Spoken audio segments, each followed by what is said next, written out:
You don't have to eat dry pork. This pork roast is tender and only takes 6 hours to cook in the crock pot. I picked up this loin roast, but it is way too big for my crock pot, so I'm going to cut off some chops and I'm going to save those for a different day.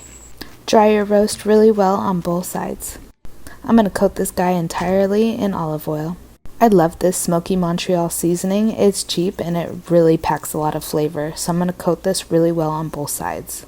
In a cast iron, I'm going to heat up 4 tablespoons of beef tallow, but butter would work as well. While this is searing, I'm going to chop up my veggies. I'm using carrots, celery, potato, and onion.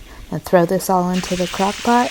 Make sure you sear your roast on all sides. That's really the key to locking in all that moisture. Throw that guy in your crock pot. Make sure the fat cap is side up.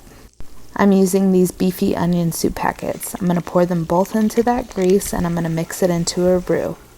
Once it looks like this, slowly start to pour in 2 cups of beef broth and mix it really well. Pour this entire mixture over your roast, give it a cover, and we're going to set it on high for 3 hours. This has been cooking for 3 hours and it looks amazing, so it's time to rotate your meat. Cover it up and we're going to go in for 3 more hours. It's been 6 whole hours, so we're going to turn this off.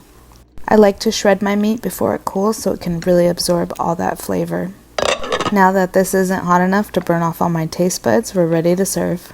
I promise you guys, if you like a pot roast, you're going to love my pork roast. It's super simple and your family's going to request it often.